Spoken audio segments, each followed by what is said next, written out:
नमस्कार विद्यार्थी मित्रों, मैं सिद्धि मणियार, सहायक शिक्षिका मणिबाई गुजराती हाई स्कूल अमरावती स्वागत करती हूँ आपका आज के इस अंक में। पूर्व उच्च प्राथमिक शिष्यवृत्ति परीक्षा कक्षा 5वीं के लिए होती है। इसमें बैठे सभी विद्यार्थियों का मैं हार्दिक स्वागत करती हूँ। आज के इस वीडियो के द्वारा आप सभी को कुछ जानकारी दी जाएगी कि आपको पेपर कैसे सुलझाना है। शिष्यवृत्ति परीक्षा के कुल 2 पेपर होते हैं, जिसमें से पहला पेपर होता है प्रथम भाषा का, जो कि आप सभी की हिंदी है, जो 50 मार्क का होता है। दूसरा उसी में गणित, यह 100 मार्क का एक पेपर होता है। ऐसे पहले पेपर में आपको प्रथम भाषा और गणित के क्वेश्चंस सॉल्व करना है। फिर कुछ समय के ब्रेक के बाद आपको दूसरा पेपर सॉल्व करना है, जिसमें आपकी थर्ड लैंग्वेज, तृतीय भाषा इंग्लिश, जो 50 मार्क का है, और बुद्धिमत्ता चाचनी, यह 100 मार्क का रहेगा। इस प्रकार आपको 2 पेपर सॉल्व करना पड़ेगा। हर क्वेश्चन को 2 मार्क्स रहेंगे। प्रति प्रश्न 2 गुण आपको रहेंगे। इसलिए हिंदी की जानकारी आज हम इस वीडियो में ले रहे हैं, तो हिंदी में आपको कुल 25 प्रश्न पूछे जाएंगे, जो कि 50 मार्क के होंगे। आज के इस वीडियो द्वारा हिंदी का पेपर किस प्रकार सुलझाना है, इसकी मैं आपको जानकारी दूंगी। विद्यार्थी मित्रों, आप यहाँ देख सकते हो कि प्रथम भाषा को 25 प्रश्न है, जिसे 50 मार्क है। गणित के 50 मार्क्स, जिसे 50 प्रश्न, जिसे 100 मार्क्स मिलेंगे। यह आपको कुल 1.5 घंटे में सॉल्व करना है। फिर कुछ समय के ब्रेक के बाद आपको फिर इंग्लिश के 25 क्वेश्चन, जो 50 मार्क के लिए है, और बुद्धिमत्ता चाचनी के 50 प्रश्न, जो 100 मार्क्स के लिए है, ये आपको 1.5 घंटे में सॉल्व करना है। विद्यार्थी मित्रों, हिंदी की जानकारी लेते समय हम देखेंगे कि हिंदी के पेपर में हमें किस प्रकार के प्रश्न पूछे जा सकते हैं। इसमें आपको 20% के लिए, यानी 50 मार्क्स के पेपर में से 20%, मतलब कि 12 मार्क्स के लिए आपको पूछे जा सकते हैं परिच्छेद और विज्ञापन और कुछ कविता, इन पर आधारित प्रश्न। तत्पश्चात कुछ व्याकरण पर आधारित प्रश्न आपको पूछे जा सकते हैं। जैसे विकारी शब्द तो 8 है, पर उसमें से सिर्फ 4 विकारी शब्द, जो आपको 5वीं कक्षा में पढ़ने के लिए है, उन्हीं पर आधारित प्रश्न पूछे जा सकते हैं। लिंग परिवर्तन, वचन परिवर्तन, काल परिवर्तन, विराम चिन्ह, उपसर्ग प्रत्यय, अशुद्ध शुद्ध शब्द, इन पर आधारित आपको 20% के लिए, मतलब के तकरीबन 12 मार्क्स के लिए आपको क्वेश्चन पूछे जा सकते हैं। तत्पश्चात मुहावरे, कहावतें, संवाद पर आधारित शब्द, इन पर आधारित भी आपको प्रश्न पूछे जा सकते हैं। सूचना के अनुसार आपको कुछ कार्य करने के लिए भी यहाँ बताया जा सकता है। तत्पश्चात समानार्थी शब्द, विरुद्धार्थी शब्द, शब्द पहेली, संयुक्त शब्द, समूहवाचक शब्द, इस प्रकार के कुछ प्रश्न आपको पूछे जा सकते हैं, जिनकी जानकारी मैं आपको इस वीडियो के दौरान दूंगी। और उसके बाद आपको आपके सामान्य ज्ञान पर आधारित, जैसे किसी लेखक, कवि, संत, वैज्ञानिक, खिलाड़ी, महान विभूतियाँ, इन पर आधारित कुछ प्रश्न आपको पूछे जा सकते हैं। हिंदी मराठी में प्रयुक्त होने वाले समान शब्द भी आपको पूछे जा सकते हैं। असंबद्ध शब्द, रिश्ते नाते संबंधी कुछ शब्द, या ध्वनियों पर आधारित वाद्यों को पहचानना, इस प्रकार के कुछ प्रश्न आपको यहाँ पूछे जा सकते हैं, जो कि 36%, मतलब कि 13 मार्क्स के आसपास आपको पूछे जा सकते हैं। इसमें से पहला, विचार, भाव, कल्पना एवं संकल्पना को स्पष्ट करना, इस पर आधारित हम कुछ प्रश्न देखेंगे। आपको इस प्रकार के कुछ पैराग्राफ, कुछ परिच्छेद आपको दिए जा सकते हैं।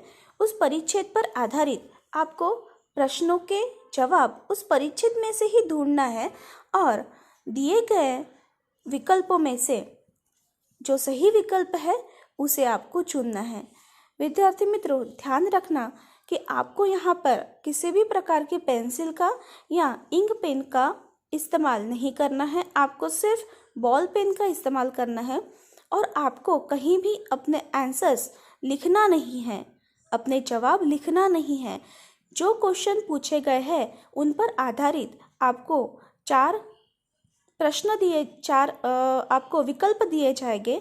उन विकल्पों में से सही विकल्प को चुनना है और सही विकल्प को चुनने के बाद में जो उत्तर पत्रिका है, जो एमआरआई शीट सी उत्तर पत्रिका होती है, उस पर आपको सही विकल्प जो है उसे आपको गोल करना है। विद्यार्थी मित्रों, ध्यान रहे कि सही विकल्प को चुनते समय या सही विकल्प को गोल करते समय आपको पूरा गोल करना है। आधा अधूरा किया हुआ गोल ध्यान में नहीं लिया जाता है और किसी भी एक प्रश्न के लिए आपको कोई भी एक ही गोल करना है, एक ही जवाब आपको चुनना है। किसी एक प्रश्न के लिए यदि आप 2 जवाब को चुनते हो तो आपका वह जवाब ध्यान में नहीं लिया जाएगा और आपको उसके मार्क्स नहीं मिलेंगे। विद्यार्थी मित्रों, हम पहले पड़ाव की तरफ चलते हैं। देखो, यहाँ आपको एक परिच्छेद दिया गया है। इस परिच्छेद को आप पढ़ोगे तो आपके ध्यान में आएगा कि उसके आंसर्स कैसे ढूंढना है।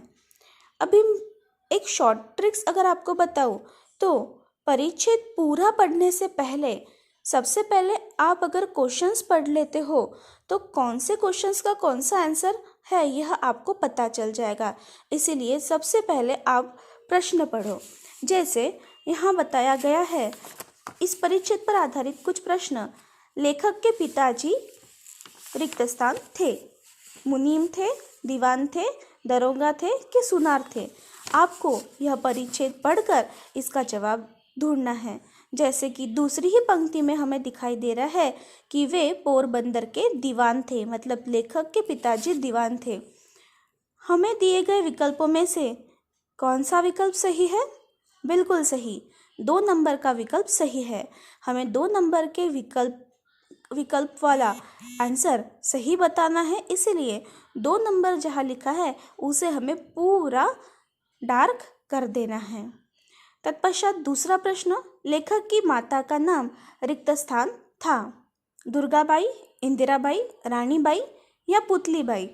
चौथा विकल्प सही है। आप अगर परिच्छेद पढ़ते हो तो आपको यह ध्यान में आएगा कि लेखक की माताजी का नाम पुतलीबाई है, जो कि हमें 5वीं नंबर की पंक्ति में दिया हुआ है। चौथा विकल्प सही है, इसलिए चौथे नंबर के विकल्प को हमें डार्क करना है।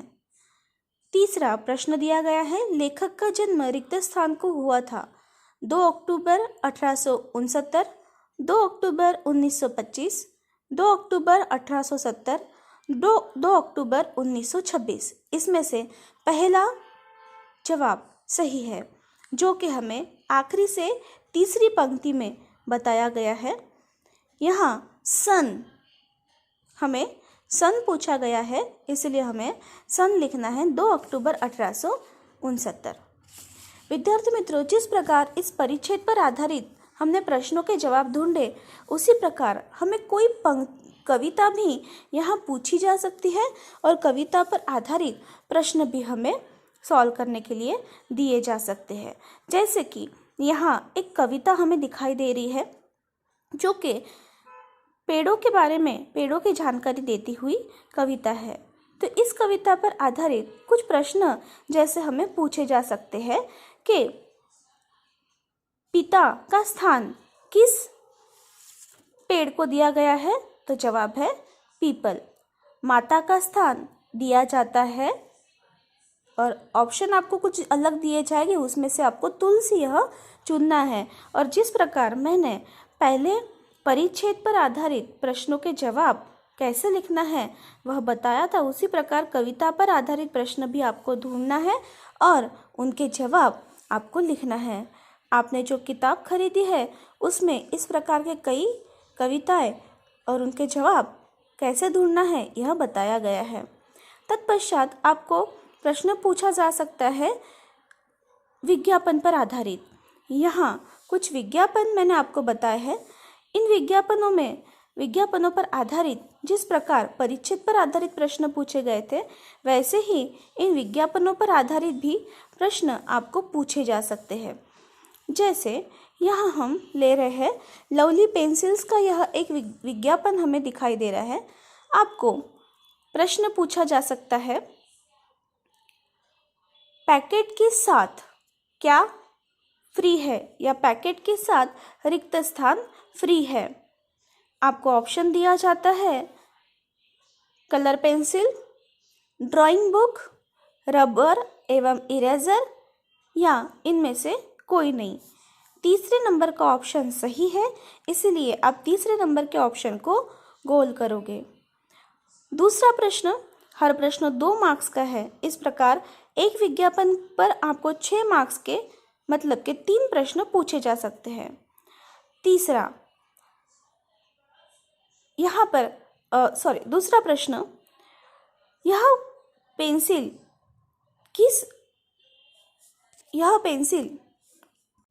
किस कंपनी की है। विकल्प दिए गए हैं नटराज, 2 HB, तीसरी अप्सरा, चौथा इनमें से कोई नहीं। तो आपको HB यह ऑप्शन सिलेक्ट करना है। इस प्रकार विद्यार्थी मित्रों, आपको विज्ञापनों पर आधारित भी प्रश्न पूछे जा सकते हैं। आशा करती हूँ कि आपको यह वीडियो समझ आया होगा। इस वीडियो में इतना ही। बाकी की जानकारी हम आगे के वीडियो में लेंगे। धन्यवाद।